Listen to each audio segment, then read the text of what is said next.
We'll call the hearing to order, and I'll read the script of the zoning board announcement of proceedings. The zoning board of adjustment appeals functions like a court and must follow state laws and local zoning ordinances. The zoning board cannot change or ignore any part of the zoning ordinance or state laws, but must apply the laws as written. The zoning board may only grant a variance, special exception, or administrative appeal if the applicant provides evidence showing that they meet all the legal standards for that decision. The legal standards of the zoning board, the legal standings the zoning board will use to decide on each application have been provided to the applicant and will be described at this meeting by the zoning board or staff.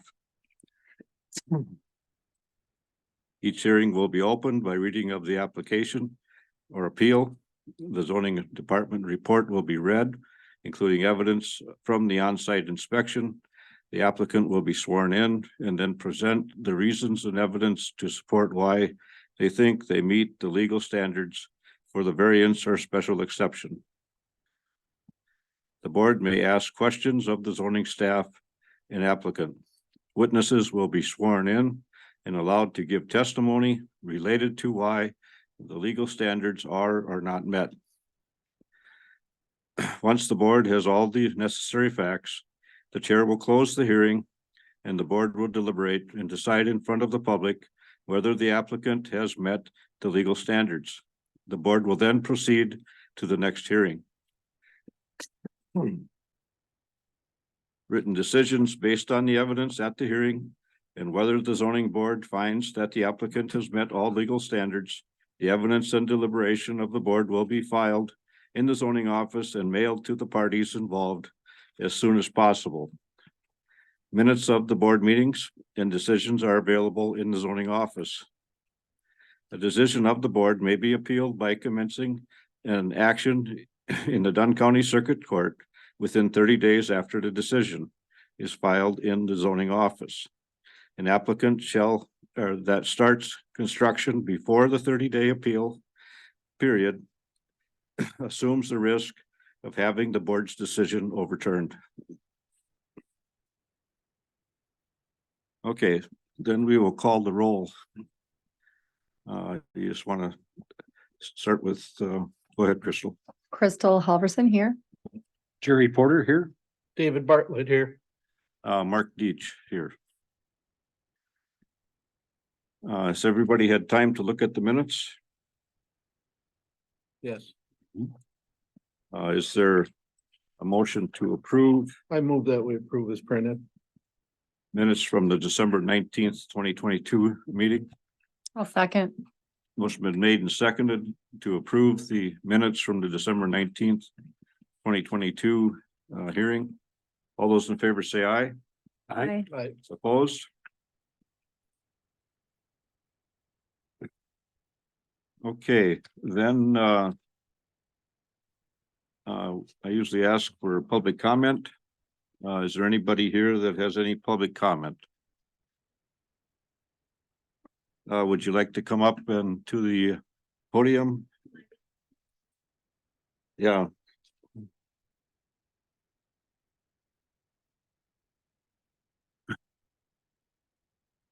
Please state your name and address, and you got to punch the button there so it reads. This one right here. Yep, I heard you, so I think you got it. Do I have to hold it down the whole time? No, Okay. I don't think so. Okay. Lori Howe, N4845 430th Street, Menominee. HOWE. So first of all, thank you for sending out the letter. So I was notified of this meeting. I was not aware of the Town of Lucas meeting, so I was not there. I have a couple of questions. Does anyone know if this Hughes Quarry existing conditions drawing number 1 is exactly as it is at the site today? We will answer that during the hearing. Okay, I will take note of it and we'll answer it during the hearing. okay. The reason I ask that is I just want to know if the county confirms that this is the actual site now and to ensure that things are as they were proposed to be. I'm going to speak to the parts of the application regarding standards, specifically adjacent property owners and compliance in abiding by all commitments made in the application. I'm not against quarries, but as an adjacent landowner, I do not want them affecting or changing my landscape. What I am against is applications making statements such as best practice management standards, locating contents inside the existing quarry, all runoff is contained on site, and reporting requirements and compliance, but then their actions do not align with their statements. I have some photos that I want to pass around.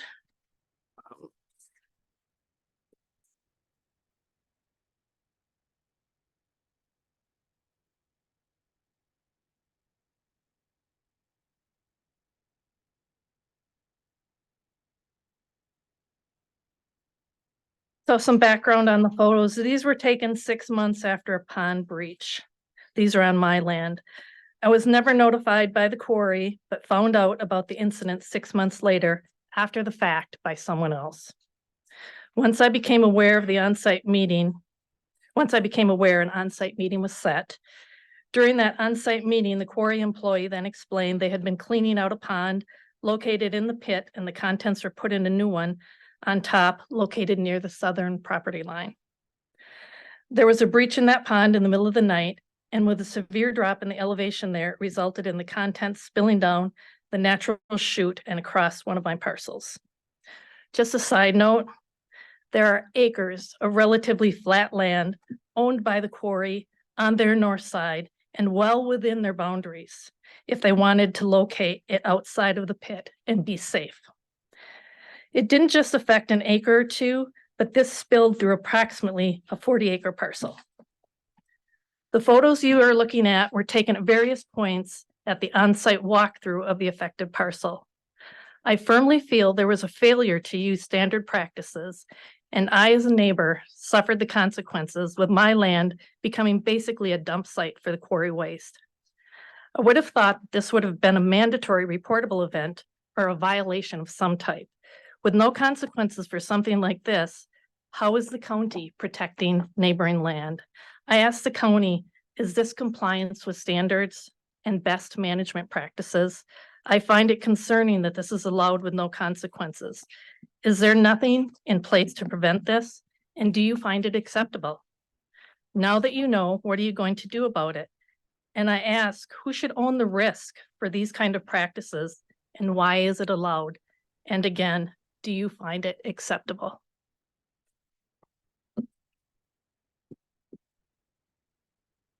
Thank you.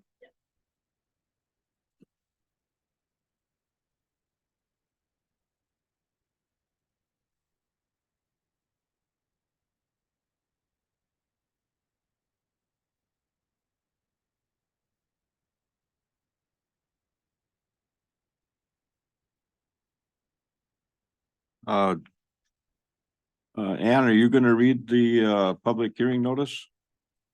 I won't be reading it word for word, but it is in the packet.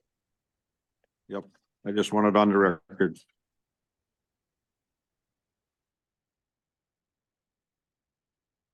Go ahead, Ann.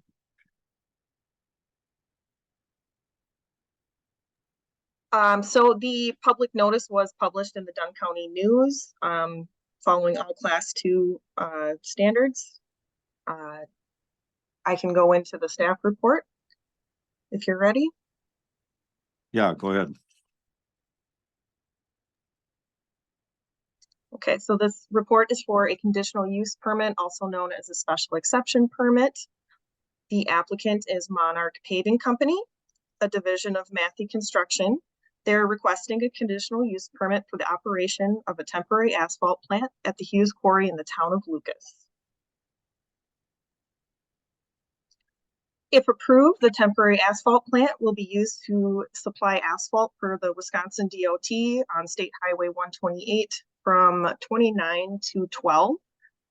They may also supply hot mix asphalt to Dunn County, Pierce County, and St. Croix County and to other local municipalities or private citizens. Some background information.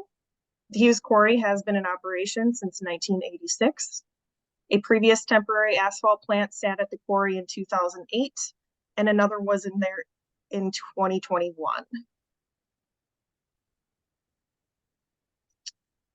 Matthew Construction owns the Hughes Quarry and Milestone Materials, and they operate Hughes Quarry. This is where the temporary asphalt plant will be located. This is an aerial photo, I believe, from 2020. There is a more detailed photo that was supplied in the application. Surrounding land uses include non-metallic mining, forestry, agriculture, and residential uses. In the application, the applicant stated that the runoff from the proposed asphalt plant would be located on site and contained on site. I included some equipment description in your packet. This is a sample photo of a portable asphalt plant similar to the one that they're proposing. Operation activities, sand will be trucked in from another source and stockpiled on site. Limestone will be mined from the quarry and stockpiled. The plant will sit in the quarry.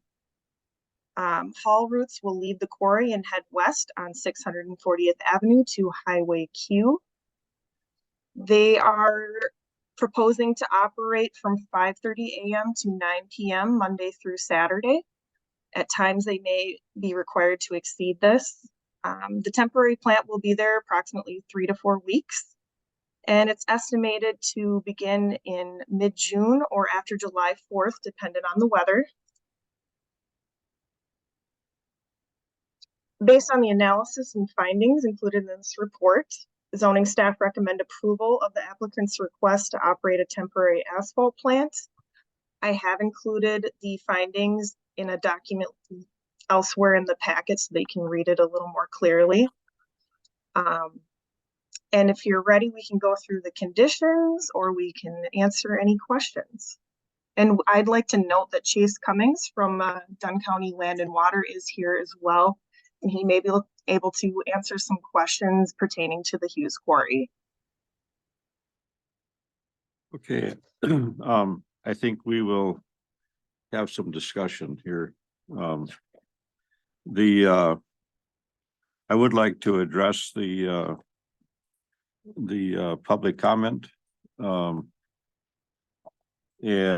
does the board have any questions regarding that?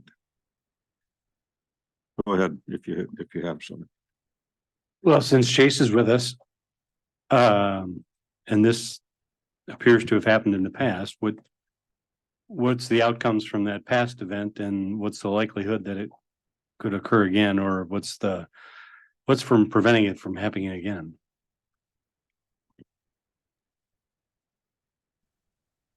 You ready for me, Mark? Yes, are you going? Yeah. Just a minute, Chase. And do I need to swear Chase in? Probably should. Chase, do you solemnly swear to tell the whole truth and nothing but the truth, so help you God? I do. And state your name and address, please. Chase Cummings. I'm a Dunn County, employee with the Land and Water Conservation Department. So my address for that is 3001 US Highway 12 East, Menominee. Okay, go ahead. So I apologize. I did not get on in time to hear the full public comments. So if you wouldn't mind, if there's this particular issue that was pertaining to reclamation, I guess I can try to maybe expound upon it. But the public comment was by an adjacent landowner where there was a breach of a pond, and it went across her property. And her question was, and maybe if I think her question was, she wanted to know, first of all, Anne, if you're there, what if the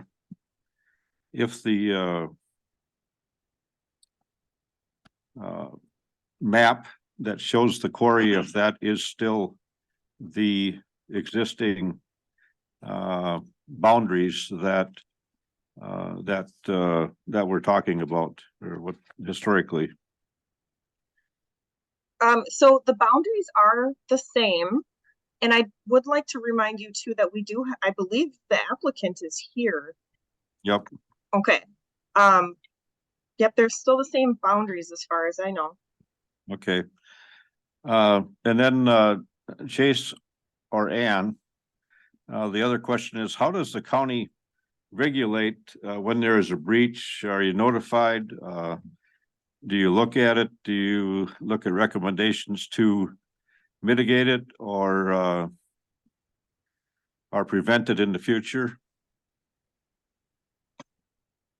Well, I can speak a little bit on our perspective from the reclamation ordinance side of things. So as it pertains to reclaiming the site, if those activities, such as in this case, if it was a stormwater pond, that sort of thing, our oversight does not necessarily come into play when it is the stormwater management of the site. That is regulated directly by Department of Natural Resources through their stormwater program. So if there was any breach at one time, any failure of any stormwater pond, Department of Natural Resources would be the primary regulatory authority. Now, with that said, any I guess ponds, things like that that are on site, in the event that, or at the time when this site would be closed or reclaimed, the reclamation ordinance does oversee the closure of those ponds. So depending on the amount of fill and the location and how they might be handled, the reclamation plan would be pertinent to that. So at this point in time, I'm not aware of any violations of our reclamation ordinance in the recent history of this site. And so therefore I can only speak to what we have on file for reclamation. When it comes to that stormwater management, unfortunately, it's like very common to have several layers of regulatory authority on this, and stormwater is regulated directly by Department of Natural Resources. Okay, thank you. Would you want to have the applicant sworn in and speak to this? Yeah. Would the applicant please come forward, or Candy? Yeah, you can just sit down if you want.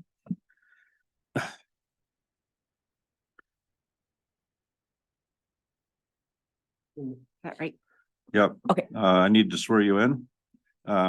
You solemnly swear to tell the whole truth and nothing but the truth, so help you God? I do. Could you state your name and address or the firm that you work for?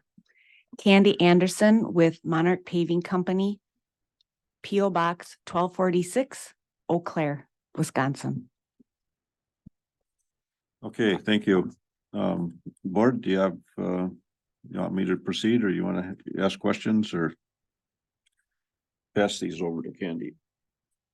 Or I could take them over too, I guess. Hi, Candy. I can start with a question. I think the public comment didn't tell us whether or not this incident was reported in an official way. So can you just tell us if you were, I know you were probably around during 2021 when this probably occurred. So if you just want to tell us what happened from your perspective. Sure. I wasn't directly involved in when this happened, but I was notified about it. Our environmental department was notified about it. If I remember right, we notified Dan Prestabach, the environmental department notified the Wisconsin DNR. And we met with Jerry out on site, Lori's brother, several times and worked on cleanup. The first thing we did was we got the ponds fixed and built new ponds deeper inside the quarry so that this wouldn't happen again. And as far as the asphalt plant goes, that's going to be down in the quarry, surrounded by the walls. So there isn't going to be any issues with this application as far as any stormwater running off site. So, oh, sorry. So just to edify my question, can you just explain then, was the plant itself located elsewhere, not down in the quarry this last time around, and the pond was up above? No, the pond was, there was no asphalt plant there. I got you. Thank you. Yeah. Yeah, I think the pond, that breach happened without, with normal mining. Yes, That didn't, that this asphalt plant isn't, it isn't, it's simply a site. This is my understanding, is that the quarry is simply a site to set up the asphalt plant. And it doesn't really have a lot to do with the mining, although it says, you know, you're gonna mine the limestone or whatever from the quarry to mix with or whatever. I think I read that someplace. yeah, that is correct. It's an existing quarry. We're putting the plant specifically in there for a highway DOT project. So 3 weeks, 4 weeks, the plant will be in there and then move out. And the purpose of that is we try to put our temporary asphalt plants as close to the projects as possible. And this was a good source because there's already limestone on site that can be used for the making the hot mix asphalt. So I just want to finish dealing with that public comment. According to Chase, the county doesn't have jurisdiction on that. The DNR is the one that regulates that. Yes. Was that Uh, stormwater that ran off or what, was it Uh, waste? What was that? It was, breached? stormwater. It was stormwater that apparently they cleaned out another pond or something and dumped Yeah. it there, or stored it there, whatever. Anyway, I just want to know jurisdictionally wise, I mean, who, the DNR is responsible for that aspect of the stormwater, pond. That is correct. The pit has several layers of permitting. One of them is stormwater. And that's not related to the asphalt plant. It's the quarry that has a stormwater permit that's regulated with the DNR. But it goes to your general operations. Yes, for the quarry. Yeah. Yeah. And if that isn't managed properly and it breaches and runs into the neighbor's property, it speaks to the operation. Absolutely. So, Chase or Ann, do you have any comment? I don't have anything to add. No, I'm good. Like I said, I think, Okay, Was it cleaned up? Yes. yeah. I would assume the DNR has regulation on that, as far as cleanup and stuff. Go ahead. You've been sworn in, or no, I didn't. Yeah, I did. Okay, first of all, I think I was the one who contacted Dan Prestabach. That pit was put, that pond was put in a pit for a reason, so that if there is a spill or a breach, it's contained. When you put it up at the top, it's not safe. You wouldn't put it at the border of your property. You wouldn't put it where there's over 100-foot drop in elevation when you own all this flat land to the top where it could be safe. And to the best of my knowledge, that was not cleaned up. I was returned with a phone call by Dan Prestabach that said it would actually cause more damage to actually take it out. So as far as I know, and my brother Jerry is not me. He doesn't pay the taxes. He's the next property owner over. So to contact my brother Jerry about anything is not contacting me, who's the landowner of the affected property. That's just my own comment, but to my understanding, there was no cleanup because it would have actually caused more damage. That's the last part. I would have, well, I guess without, this board isn't necessarily in a jurisdictional position if the DNR is in charge of it. So I think the mitigation, whatever it was, I think you stated that they moved the pond elsewhere. Yes, the ponds have been moved farther. I don't have a site map down at the lower elevation. Okay, Why were they moved up top? They were cleaning out and putting it up on top. Wish I had my notes from 2021 with me. That was a spot that they thought was flat. They shouldn't have done it. I can tell you that. It should have been put down below. So my questioning mark is not about the DNR and about what the DNR's done about it. It's to the operations and the people that own it and how they operate it. And we're allowing them, or may allow them, to do more operations on site when they couldn't handle existing operations on that site without affecting the neighbors. I think, That's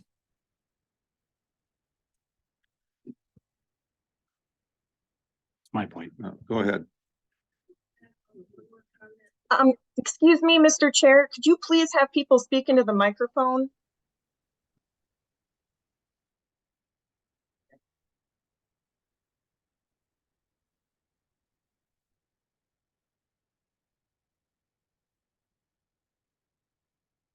Can I also add one more comment on, and this would actually go to Chase Cummings. I actually spoke with him last week.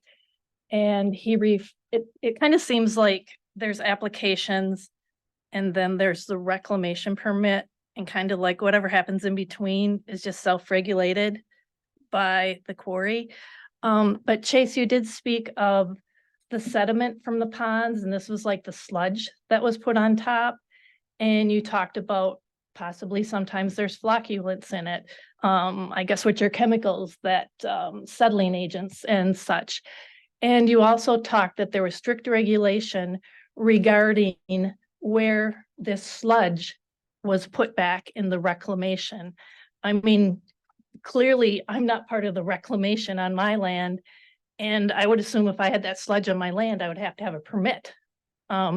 So is it part of the reclamation? I guess would be my question. Chase, do you want to respond to that?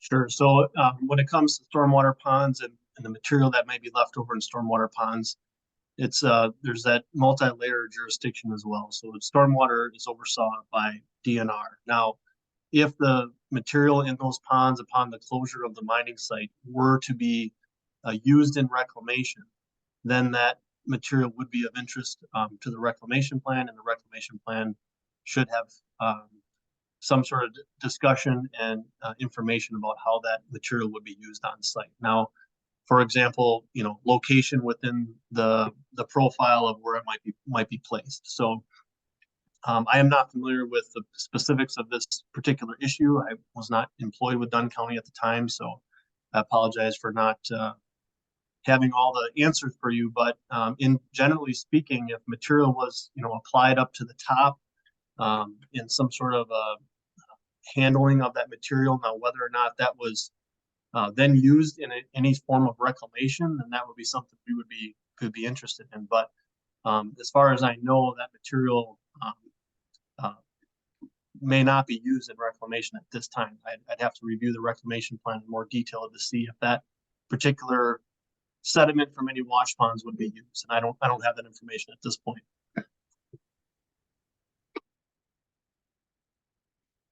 Go ahead, Crystal. Candy, after that breach occurred, did Monarch fix the ponds in a way that was satisfied the DNR? And Milestone Materials, the division that operates the quarry, did. And I did want to say, Lori, I met with you and talked to you a few times afterwards. And I wrongly, when we met and talked about looking at your property for limestone, I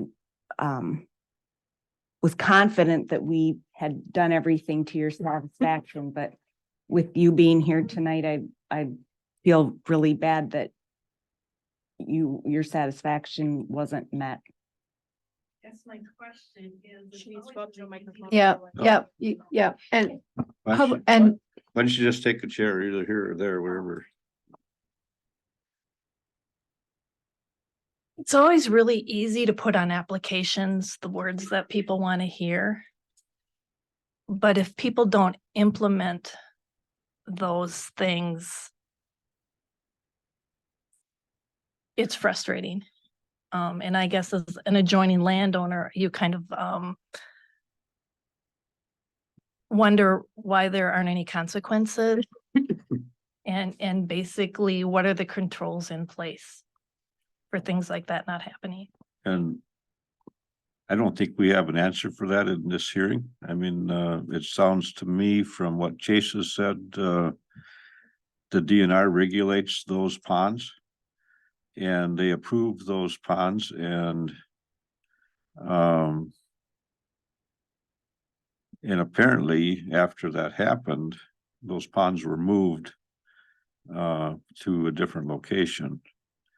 Whether that was DNR's mitigation, I have no idea. I don't know that,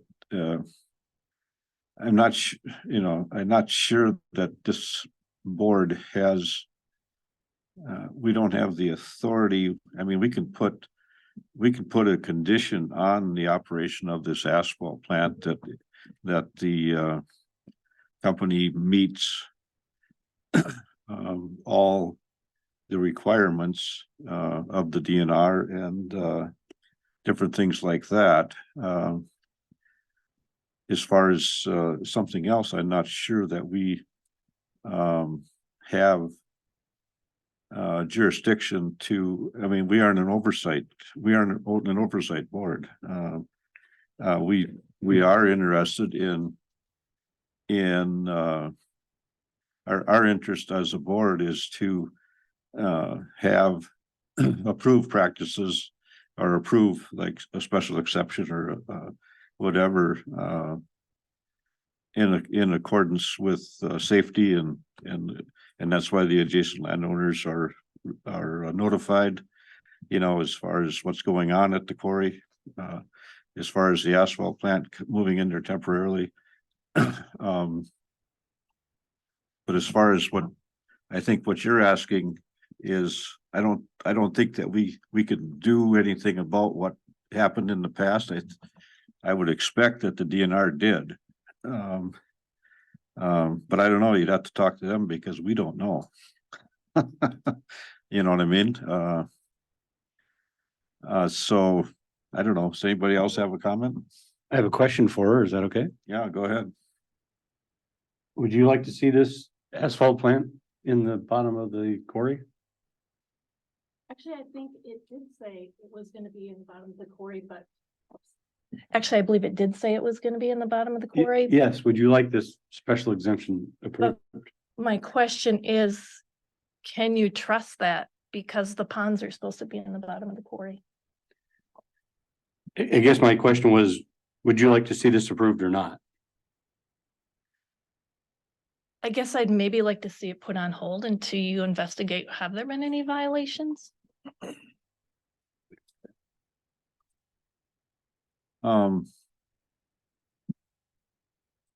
what do you have to say listening to this? So on our records, I've not found any indication that there was a violation as far as zoning goes. If there was something with DNR, I didn't find anything. I don't know if this escalated to the point with DNR that it was a violation or if it was resolved quickly enough that they weren't concerned with it. I guess, there is an option to get more information, always an option.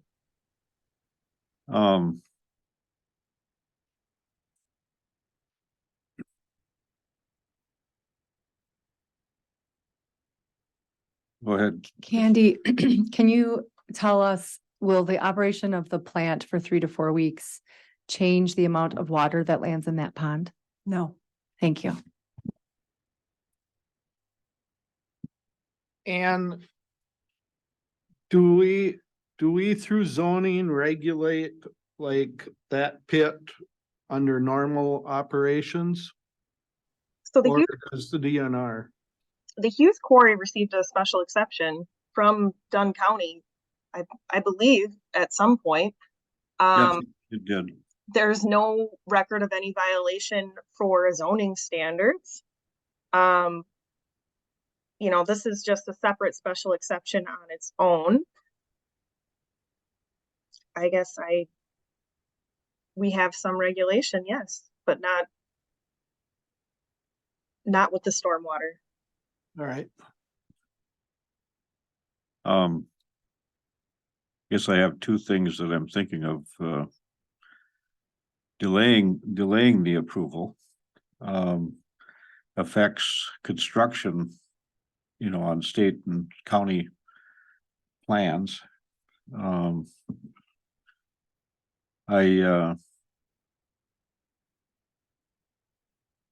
the other side is, I wonder if, and if it would be possible,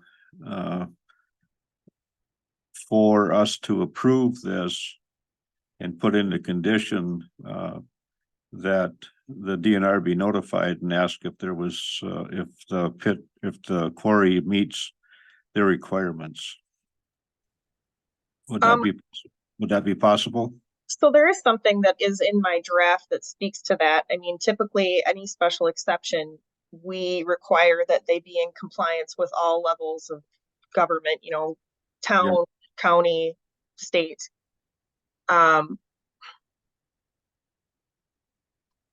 I guess if the Hughes quarry itself is out of compliance, we're gonna need to know that. And as far as I know, it's not.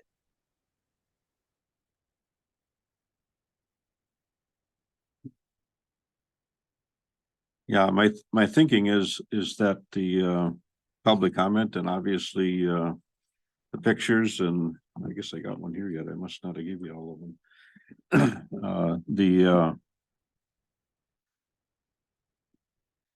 Could I suggest something, Mr. Chair? Yeah, go ahead. Perhaps we put something in the conditions that says, we want confirmation from the DNR that they're currently in compliance Yeah, with their. yep. Yeah, that's what I was asking. So it could be approved with the condition that DNR is also recommending approval because they're in compliance. Yes. Okay. The board have any other? I've got a couple of comments, I guess. Go ahead. I don't see that having an asphalt plant in the quarry is going to change runoff one way or another. I think it's two separate issues. And I don't think, and I guess stating to what Ann just said, I don't think the DNR can, would approve having an asphalt plant there, but I do think we should find out if that quarry meets all their regulations at this time. So I would word it a little different when I'm asking the DNR. If I could comment, Mr. Chair. Go ahead. I'm not suggesting that we ask for approval from the DNR. That's not within their authority. I'm just asking or suggesting at the chair's suggestion that we include something that the DNR looks at this. But honestly, I think Dave's correct. They're two separate special exceptions. They're two different things. Adding this special exception is not going to affect the stormwater runoff. However, it's up to the board to decide what the conditions are and what makes them feel good about this. So. Mr. Chair, go ahead. I agree. I don't think it's up to us to add the DNR into the process here. My point and the questions that I've asked are around the worthiness or the operations, and are they a good neighbor? Do I want this company operating next to me? Is what I'm trying to get at a little bit as to, I don't understand why this pond was moved to an unsecure location or to a location that could have a spill onto the neighbors. And were they just looking to dump the stormwater and some of the contents of the bank that went with it? Or was it really an accident? I don't know and can't say, but it just appears that they weren't operating in good standard practices is my point.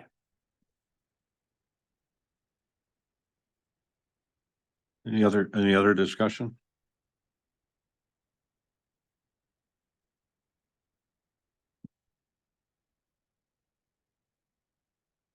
I'm gonna leave this sit here. We're gonna leave that part and Candy, do you have anything to say about the asphalt plant beyond what we have in our information? No, I don't. I tried to meet all of the standards of the ordinance in my information packet. I can go through that if anybody has any questions. But Ann did a good job in her staff report explaining everything that the 3 to 4 week time frame will take.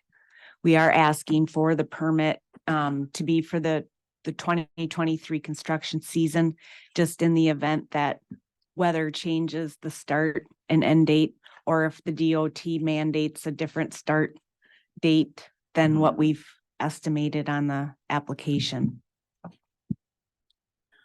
Okay, does the board have any questions for anybody?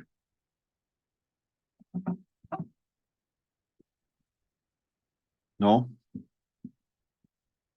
I am going to close the hearing and we will go to deliberation.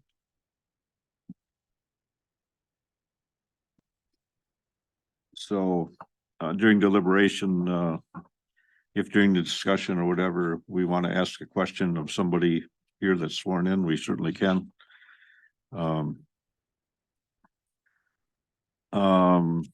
So, and actually, as we're going here, we have the conditions in front of us here. Would you want to go through them? Just or put them up on the screen? I don't know who's doing that, but It's my screen that I'm sharing. I'm just bringing it up now.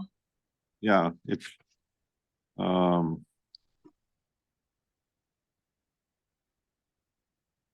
let's see. What do I got here?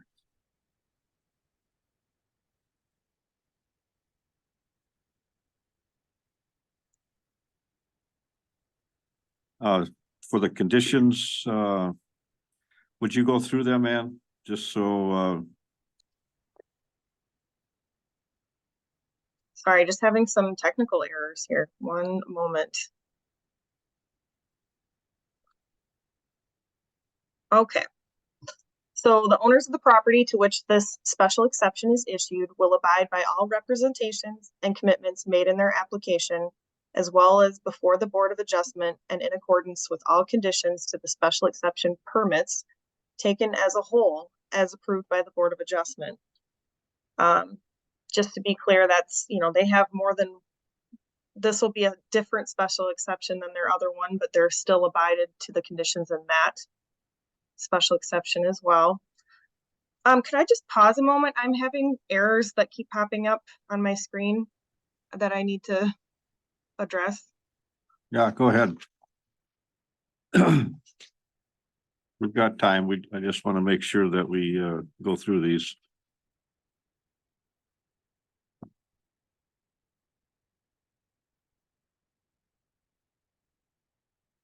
Able to see my screen? Yes. Okay, thank you.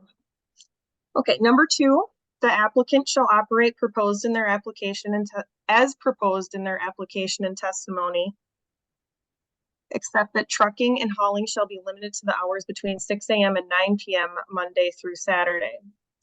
So I included this one in reference to their proposed times. And then I think this was similar to what we had for a condition in the last temporary asphalt mix special exception. And number 3, this permit is subject to the terms and conditions, and where such terms or conditions have been violated or not complied with as an alternative or in addition to any other enforcement action, the zoning administrator shall petition the Board of Adjustment to hold a public hearing to determine whether the terms and conditions of the special exception have been violated or otherwise not complied with. If the Board of Adjustment determines that a condition or term has been violated or not complied with, then the Board of Adjustment may revoke or modify all or part of this special exception permit. And that is all that I have right now. Okay, the board, do we want to add anything to that?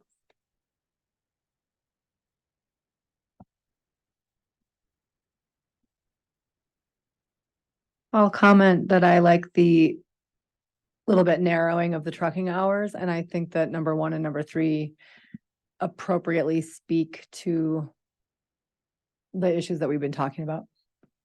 So I feel like these 3 exception or conditions cover. Yeah, I think typically we went from 6 until 9. Is that what you're looking at? So that'd be from dawn until dark, basically, in the summertime, pretty much. And I don't. Ann, do you know, has there been any complaints about that time? Because that's the times we've used in the past. I know it is. I didn't find any record of complaints for Hughes Quarry. Discussion.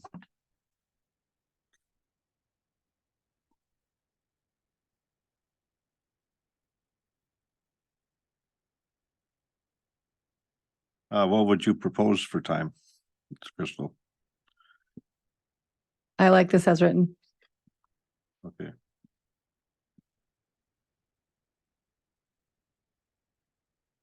Any other discussion?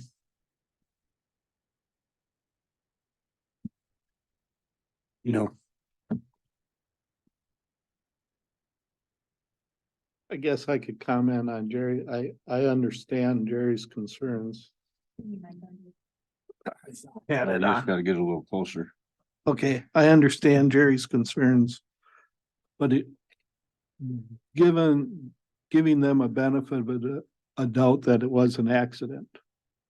It does sound like, other than the property owner having to contact the county, which they didn't have jurisdiction anyway, that the company did do, ended up contacting the DNR and tried working with the landowner evidently, and they evidently, the company evidently thought that they did have the issue resolved. So I guess I'm thinking that they did try to do the right thing after the accident, assuming it was an accident. I understand you're thinking that let's get rid of some of this stuff, put it up there and let it run away. But I guess we'll never know that. Yeah, so I don't know. Thank you, Dave. I appreciate that. Yes, my concern is the citizen, the neighbor comes to us and shows us the pictures of the damage and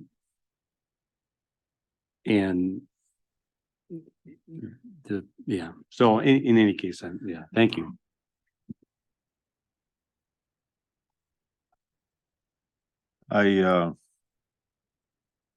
Well, is there any more discussion?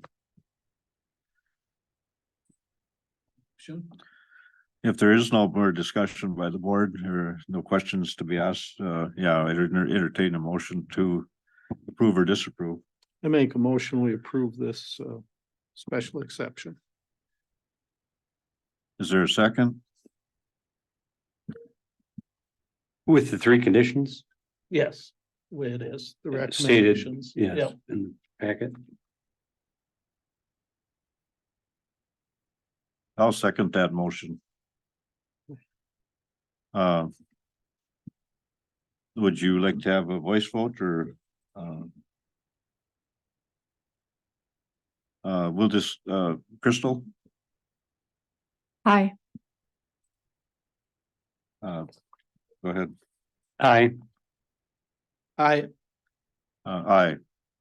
So the motion is approved, by unanimous vote. And so we are done with that, with this hearing. We will, I'll close the discussion, and we have approved the conditional use permit request for Monarch Paving for the asphalt plant, the temporary asphalt plant. And then, Ann, is there any announcements that we need to know? Are you there? I'm here, just gotta find that unmute button. I do not have any announcements. I don't believe we'll be having a hearing next month, but I will let you know as soon as possible. Ann, could we do that training that you had? Try to set that up next month if we don't have a hearing? So, yeah, and that's something I could propose to you as well. My thoughts on that were perhaps the board would be more favorable to that being broken up into like easier to digest trainings. So maybe like a little 10-minute thing during each meeting rather than having to come down for a special longer meeting. I could do either way, but that seemed like another option. We just wanted to tack a little bit of education to each meeting. I guess the board, what do you want to do? Okay. Yeah, either way, I guess. I guess nobody cares one way or the other. I Sure. think we would benefit from additional training. Mhm. And I do believe that we still have, so Jill is an alternate now, and there is one other alternate open at the moment. Yep. Okay. Yeah, that's all I got. Okay. So you don't think we'll have another meeting on May 15th then? We probably won't have another hearing till June probably, huh? Well, I just gotta make sure. We had one application, but it might not be going through. Well, in that case, we are done. So I will adjourn this hearing and meeting, and we'll see you next time.